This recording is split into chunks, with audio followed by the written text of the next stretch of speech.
श्री कृष्णं वंदे जगद्गुरुं कृष्णं वंदे जगद्गुरुं। कृष्णाय वासुदेवाय हरे परमात्मने प्रणत क्लेश नाशाय गोविंदाय नमो नमः, गोविंदाय नमो नमः। आज हम सभी एक बार पुनः भगवद गीता के इस विशेष ज्ञान सत्र में उपस्थित होकर के भगवान श्री गोविंद के मुखारबिंदु से प्रस्फुटित भगवद गीता पर ज्ञान पर चर्चा के लिए उपस्थित हैं। हमारी जहाँ भी दृष्टि जाती है वहाँ तक दृष्टि में कोई वस्तु, कोई स्थिति, कोई व्यक्ति प्रतीत होता है। परमात्मा ने हमको नेत्र नामक जो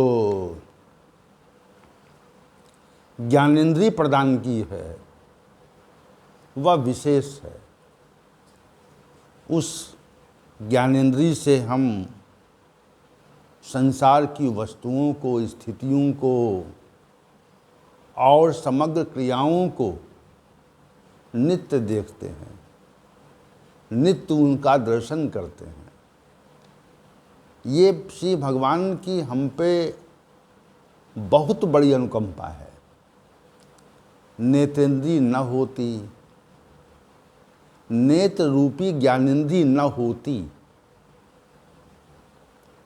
तो आप सहज अनुमान लगाइए कि हम इस संसार को देख न पाते। सहज अनुमान लगाइए इस बात का। तो संसार को हम देख रहे हैं और जैसा संसार है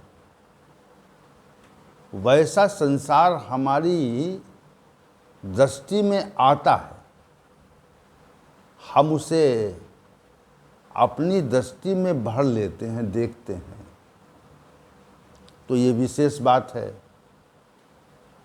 तो नेत्र हमारे संसार को देखने का माध्यम है, और परंतु इनकी जो पहुंच है वह परमात्मा तक नहीं है। परमात्मा हमारी दृष्टि में नहीं आता। जैसे कोई बहुत दूर की वस्तु हमारी दृष्टि में नहीं आती, वो ओझल रहती है।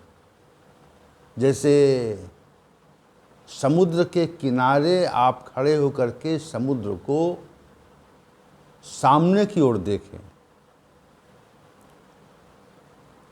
तो समुद्र तो बहुत विशाल है, और जब सामने की ओर हम देखते हैं तो दृष्टि जहाँ तक जाती है वहाँ तक जल ही जल प्रतीत होता है, और ऐसा लगता है कि कहीं दूर आकाश और जल मिले हुए हैं। तो वहाँ पर अंतर नहीं है। तो हमारी दृष्टि परमात्मा की ओर, भगवान श्री गोविंद की ओर घूम जाए और हमको अंतर का आभास न हो, हमको अंतर का आभास न हो, तो समझना चाहिए कि हमारी जो साधना है वह बलवती हो गई है। यो माम पश्यत सर्वत्र सर्वम च मयि पश्यति। जो मेरे को सर्वत्र देखता है और सबको मेरे में देखता है, ऐसी दृष्टि हो जाए और भगवान श्री गोविंद ही हमको सर्वत्र प्रतीत होने लगें, ये दृष्टि हो जाने पर हम साधना की पराकाष्ठा पहुंच जाते हैं। आइए चलते हैं आज के विषय की ओर। अध्याय संख्या 17 और श्रद्धा त्रय विभाग योग और श्लोक संख्या 14, जो श्री भगवान ने शारीरिक शरीर संबंधी तप के लिए कहा है। देव द्विज गुरु प्राज्ञ पूजनम शौच मार्जवम ब्रह्मचर्य महिंसा चा शारीरम तप उच्यते। हे अर्जुन, देवताओं का, ब्राह्मणों का, आचार्य का और तत्वदर्शी महापुरुष का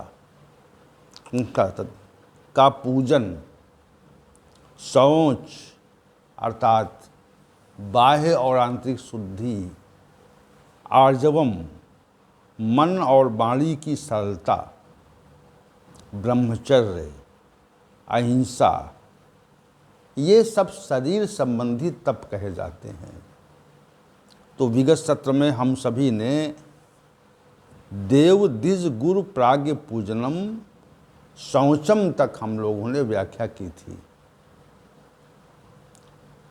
और आज की जो व्याख्या है इस श्लोक संख्या 14 के शेष भाग पर है, जिसको हम संपादित करने के लिए प्रयत्नशील हैं। श्री भगवान ने कहा कि आर्जवम, 3 तथ्य और बचे। इस श्लोक में 3 तथ्य और बचे, आर्जवम, ब्रह्मचर्य और अहिंसा। जो आर्जवम पद है वह आर्जवम पद सहजता को, सरलता को प्रदर्शित करता है और जो ब्रह्मचर्य पद है वह एक विशेष स्थिति को प्रकट करता है। ब्रह्मचर्य का तो सभी सामान्य रूप से उसका अर्थ जानते हैं, लेकिन इसका विशिष्ट अर्थ है जिसको शास्त्रों में उल्लिखित किया गया है, बताया गया है कि ब्रह्मचर्य किसे कहते हैं। और अहिंसा यानी हिंसा का पूरी तरह से परित्याग, ये भी शारीरिक तप का एक तथ्य है, तत्व है। तो 3 तथ्यों पर आज की व्याख्या है। एक तो आर्जवम पद है, ब्रह्मचर्य पर है और अहिंसा पर है। तो पहले हम आर्जवम पद को लेते हैं।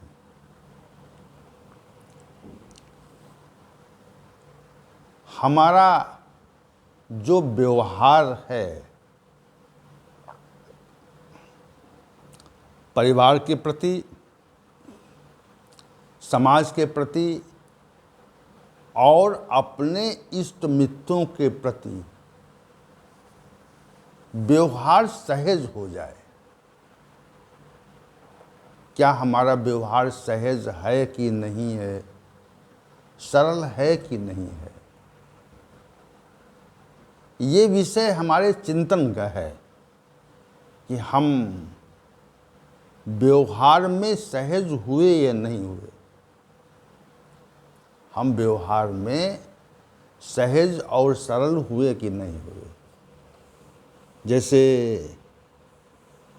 कुछ लोगों के व्यवहार को आप देख करके ये कह देते हैं कि इसका जो व्यवहार है, इसका जो बर्ताव है वह सहज नहीं है, असहज है। हम जब किसी के बर्ताव से, किसी के व्यवहार से, किसी की चेष्टा से स्वयं को असहज अनुभव करने लगें,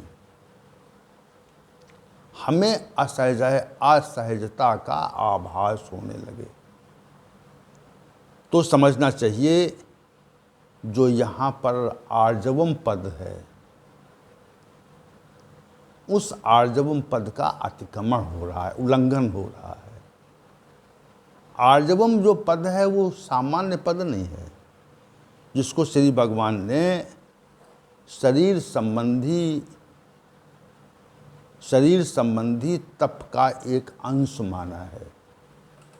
सहज भाव, हम लोगों से जब मिलें, हम लोगों से जब व्यवहार करें, लोगों से जब बातचीत करें,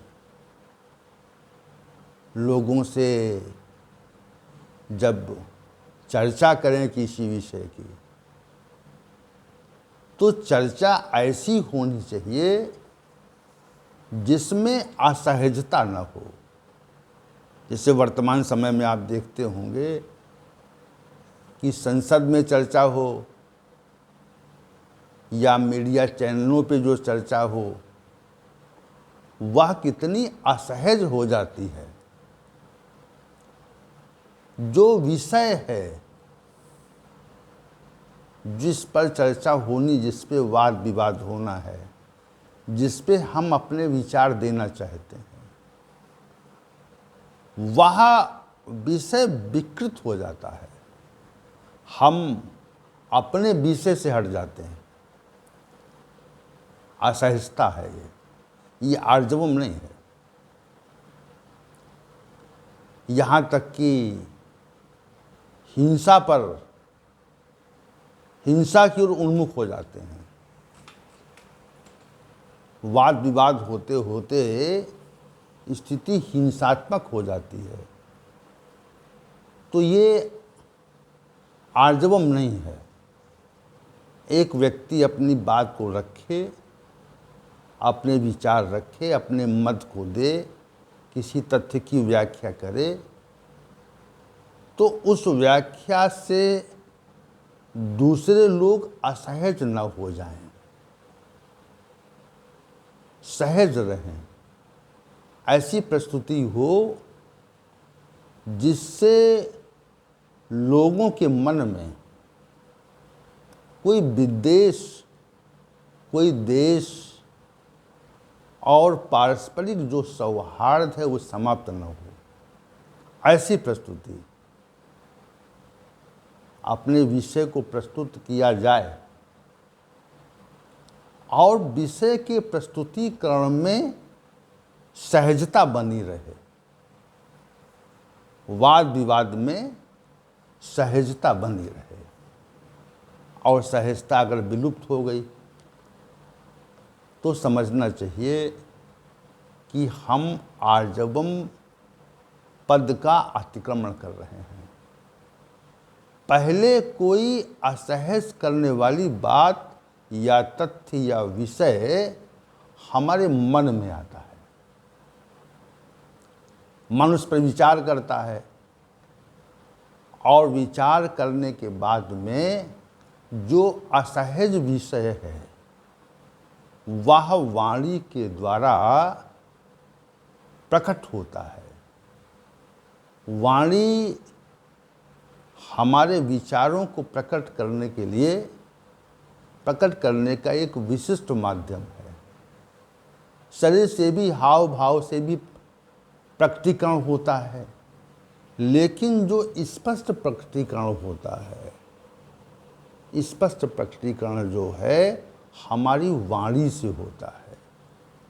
हम अपनी वाणी से किसी को तत्काल असहज कर सकते हैं, उद्विग्न कर सकते हैं। किसी भी व्यक्ति को हम अपनी वाणी की शक्ति इतनी प्रबल है, इतनी अधिक है कि हम अपनी वाणी से किसी भी व्यक्ति को तत्काल असहज कर सकते हैं। और कोई व्यक्ति क्रोधित अवस्था में हो या पूरी तरह से असहज हो, उसको हम अपनी वाणी के चातुर्य से सहज कर सकते हैं। इतनी प्रबल और इतनी शक्तिशाली वाणी होती है।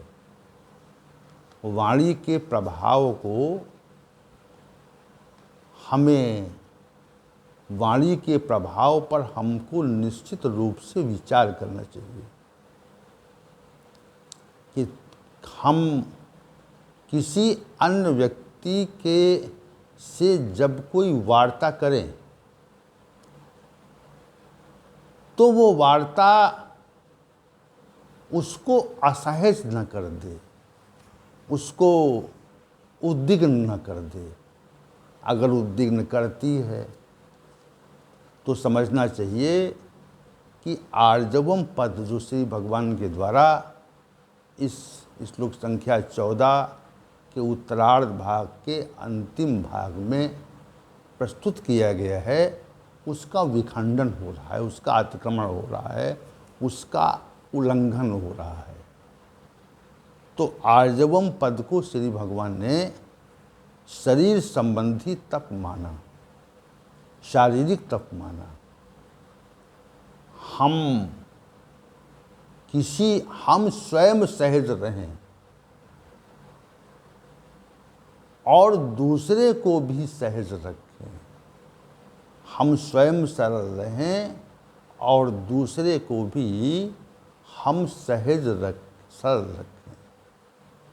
हमारे व्यवहार से कोई व्यक्ति उद्विग्न और परेशान न हो, ये आर्जवम पद का स्पष्ट अभिप्राय है।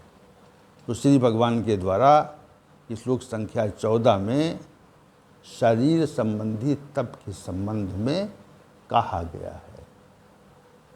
तो सहजता, सरलता, ये आर्जवम का विशेष भाव रहता है। स्वयं भी सहज रहें और हम स्वयं सहज रह करके दूसरों को भी सहज रखें। ये तथ्य श्री भगवान ने यहाँ पर आर्जवम पद के रूप में कहा, जिसको शरीर संबंधी तप का स्वरूप दिया गया। अब इसका जो उत्तरार्ध भाग है, ब्रह्मचर्य और अहिंसा, दो प्रकरण अवशेष हैं। शरीर संबंधी तप के लिए दो बातें श्री भगवान ने और कही, ब्रह्मचर्य का पालन करना और अहिंसा का पालन करना। हिंसा यदि करते हैं हम तो शरीर संबंधी तप का अतिक्रमण हो जाता है, और यदि ब्रह्मचर्य का पालन नहीं करते तो शरीर संबंधी तप का खंडन होता है, विखंडन होता है, अतिक्रमण होता है। इन दोनों विषयों पर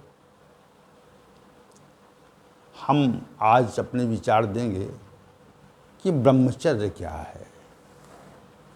भारतीय मनीषियों ने ब्रह्मचर्य पर बहुत विशद व्याख्या दी और इसको व्याख्यापित करने का पूरा प्रयास किया। ब्रह्मचर्य क्या है? वैसे तो ये लगता है, ये ऐसा प्रतीत होता है ब्रह्मचर्य शब्द से कि जो ब्रह्म में रमण करता है। ब्रह्मचारी कौन है? जो ब्रह्म के तरह ही आचरण करे और ब्रह्म में रमण करे। ये ब्रह्मचर्य का जो शाब्दिक अर्थ है, उससे ये बात स्पष्ट होती है कि ब्रह्मचर्य का अभिप्राय परमात्मा में एकाकार हो जाना है। यह ब्रह्म में ही आचरण होने लगे, उसी को ब्रह्मचर्य कहते हैं। लेकिन शास्त्रों और मनीषियों ने ब्रह्मचर्य की विशद व्याख्या की, बहुत विशद व्याख्या की। भारतीय मनीषियों ने तो इसको बहुत ही स्पष्ट रूप से इस विषय को वर्णित किया और इस पर अपने विचार दिए। कहा कि ब्रह्मचर्य का जो अतिक्रमण है वह 8 विधियों से होता है, 8 विधियों से होता है। अब 8 विधियां क्या हैं, इसका जो विचार है, इस पर जो अपने विचारों को भारतीय मनुष्यों ने एक नवीन आयाम दिया। हम जो तो 8 इसके आयाम बताए। हम सभी जो स्त्री प्रसंग करते हैं, भूतकाल में जो स्त्री प्रसंग किया गया है उसकी एक अनुभूति हमारी स्मृति में संचित हो जाती है, हमारी स्मृति में संचित हो जाती है और उस संचित स्मृति से मन बार बार उस संचित स्मृति के क्रियाकलापों को निकाल करके उसका चिंतन किया करता है। क्योंकि स्त्री संग जो है वह एक सुखद स्थिति मानी जाती है, सुखद स्थिति मानी जाती है और जहाँ तक कहा जाए स्त्री संग का जो अतिक्रमण है उसकी आकांक्षा का जो अभाव है वह एक असामान्य स्थिति है, सामान्य नहीं है, बहुत असामान्य स्थिति है। इस पर शीघ्रता से नियंत्रण नहीं होता, स्त्री संग पे शीघ्रता से नियंत्रण नहीं किया जा सकता। हम इसको रोक नहीं सकते, ये बात भारतीय मनुष्यों ने बार बार कही और चूंकि स्त्री संग से ही समस्त सृष्टि की उत्पत्ति होती है, स्त्री संग के अभाव में ये जो सृष्टि है उसका जो उद्भव है वो असंभव है, उसका आधार ही स्त्री संग है। तो पूर्वकालिक जो विषय स्त्री संग के जो विषय हमारी स्मृति में संचित हैं उनको स्मृति से निकाल करके यदि पुनः पुनः उन पे विचार किया जाए तो इससे ब्रह्मचर्य का विखंडन होता है, खंडन होता है, ब्रह्मचर्य टूटता है। ये बात भारतीय मनुष्यों ने कही, ऐसा पाश्चात्य मनुष्यों ने नहीं कहा। पाश्चात्य विद्वानों ने इस पर कोई विचार नहीं दिया अपना, लेकिन भारतीय मनुष्यों ने विचार दिया कि पूर्वकालिक जो स्त्री संग रहा है तो इस स्त्री संग की स्मृति सुखद स्वरूप में हमारी स्मृति में संचित हो जाती है और चित्त बराबर उसको निकाल करके अपने चिंतन की परिधि में ले लेता है। और जब भी चिंतन पूर्वकालिक विषयों को अपने चिंतन में लेता है वैसे ही ब्रह्मचर्य का विखंडन होता है। ये बात भारतीय मनुष्यों ने बताई। तो ये प्रथम सोपान है, ब्रह्मचर्य का प्रथम सोपान है कि पूर्वकालिक भोगों को, विषय भोगों को जो स्त्री संग से संबंधित रहे हैं, वे हमारी स्मृति में विलुप्त हो जाएं या स्मृति से बाहर ना आ जाएं, तो ब्रह्मचर्य का अनुपालन माना जाएगा। दूसरी बात भारतीय मनीषियों ने ये कही कि प्रत्येक मनुष्य के अंदर ये भाव रहता है, ये स्वाभाविक रूप से भी रहता है, स्वाभाविक स्वभाव में रहता है। ये बात भारतीय मनीषियों ने कही कि स्त्रियों से बातचीत करने की जो आकांक्षा है और जो इच्छा है वह प्रबल रहती है। ऐसा क्यों है? ऐसा प्रकृति के द्वारा, इस विषय को प्रकृति के द्वारा निश्चित रूप से प्रेरित किया गया कि ये भाव रहे कि हम स्त्रियों से बातचीत करने में अपनी सुखद स्थिति और रुचि का आभास करें, और जैसे ही हम स्त्रियों से बातचीत करने में कुछ सुखद आभास करते हैं, उनसे बात करना चाहते हैं, अनावश्यक